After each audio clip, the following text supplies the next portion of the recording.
Okay, it's me again. Ito ang inyong pinaparams instructor na gunsmith din naman. At palagi kong sinasabi, may naghanap pa sa akin kung saan ako. Ako po ay huwag niyo hanapin sa Pilipinas sapagkat ako ay 20 years nang nagtatrabaho dito sa Kuwait sa Meyadin Shooting Range bilang isang firearms instructor at ngayon ay consultant na. Okay, at bago ko kayo pasalamatan at batiin ay gusto ko lang munang basahin ang katanungan ni Muhammad Samula. Okay, sabi niya, Sir, pasalamat ako sa mga video mo. Dami ako natutunan. May napanood ako sa video mo. Reklamo niya, di tumatapon ng basyo yung Glock niya. Ang tanong ko naman po ay, kung nagja-jump po yung Glock, isa, dalawa, putok, pangatlo, hindi na siya naputok. Nag-jump na po siya. Okay, ito ay sa Glock naman. Glock naman yung problema niya. Okay, at bago ko sagutin yan ay magpapasalamat lang muna ako at babati sa lahat, lalo tigit sa mga OFW sa anumang panig ng mundo. Dalangin ko ay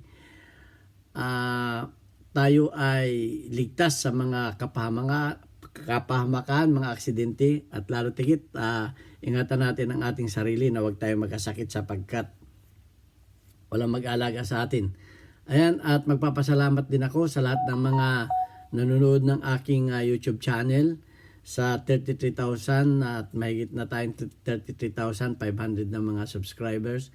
At lalo tigit sa mga hindi nag-skip ng ads. Tayo po ay isang charity vlogger, kaya nga po tayo ay may GCash number dito na tayo ay mayroong 6 na estudyante na tinutulungan na anak ng single parent. At maraming salamat sa mga nagpadala ng tulong kay Alfredo Isidro, nagpakilalang Ordisipay ng Las Piñas, at kay Architect Arnel Ignacio, naging kaibigan ko dito sa Kuwait, at kay Boy Umay, Jubel Platon, na yan, natanggap ko ng inyong mga padala para sa ating mga beneficiaries. At yung mga tutulong pa, maraming salamat sa inyo. Ako po ay sapat naman yung kinikita sa ating YouTube channel, kaya ang kinikita po ang kinikita po natin sa YouTube channel ay tinutulong natin sa kanila. Kaya importante po na hindi kayo nag-skip ng ads dahil ako naman po ay sapat na yung kinikita ko dito sa ating kumpanya. Okay, ayan, at yung katanungan ni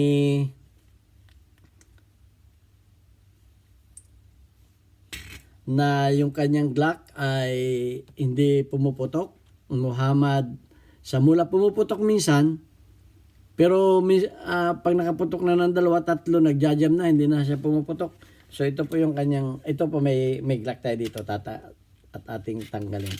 So unang-una natin chichikin ay yung kanya, wala po itong, ang Glock po ay walang hammer, striker lang. So tatanggalin natin yung kanyang striker. Actually, may video naman ako nito kung paano ito tinatanggal, pero papakita ko na rin sa inyo. Okay, yan. Tanggalin natin yung kanyang striker, ito. Ayan. Kukuha lang tayo ng ito ay kakabigin lang natin dito. Ayan. Para matanggal natin itong cover sa likod. Ito, yan, ganyan. Ayan, pag natanggal natin yan, pag natanggal na natin ito, ay matatanggal na natin yung kanyang striker. Chichikin po ninyo yung spring. Ang spring nito minsan ay napuputol na. Okay, at pag putol na yung spring niya, ito, pag naputol na yung spring niya, ganyan po ang nangyayari. Okay, so, chikin natin yan, at pag yan ay putol na yung spring, yan po ay umiikot at nag-ano siya. Ganito ang nangyayari sa spring niya, oh. Papakita ko lang sa inyo, ganito ang nangyayari sa spring niya. Pag naputol yan ay iikot na ganyan, so iiksi na siya. Yan, ganyan ang nangyayari pag naputol na yung kanyang spring. So may videos tayo niyan. May videos tayo kung paano ang paraan ng mga panoorin ninyo. Kung wala kayong mabili pa, ha. Kung wala pa kayong mabiling spring at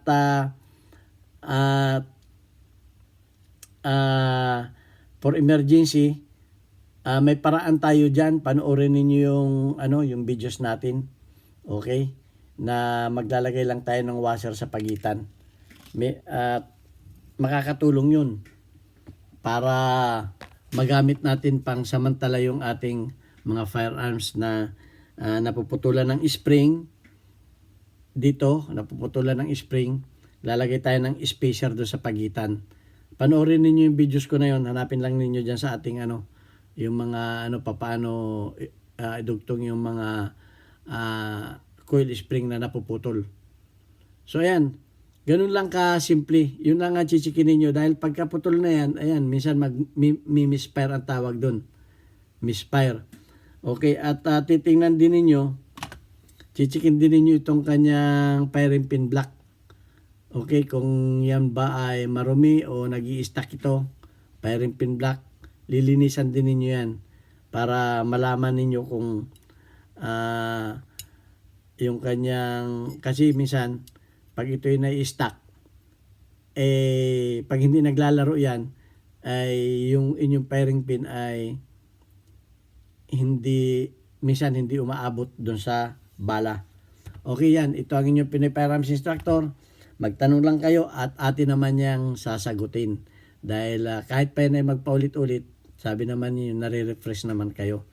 Kaya, payo ko sa inyo, panoorin lahat ninyo aking mga videos at yung mga tanong ninyo nandun na para hindi tayo magpaulit-ulit. Wala namang problema sa akin dahil YouTube channel ko to. Lahat ng tanong sasagutin ko dahil yan na promise ko sa inyo. Okay, ito ang inyong Pinoy Firearms Instructor at shout out muna kay Jun Sahibert, dun sa ating mentor, nagturo sa atin kung paano mag-YouTube. Please supportahan natin yung kanyang YouTube channel, Pinoy Jun Sahibert.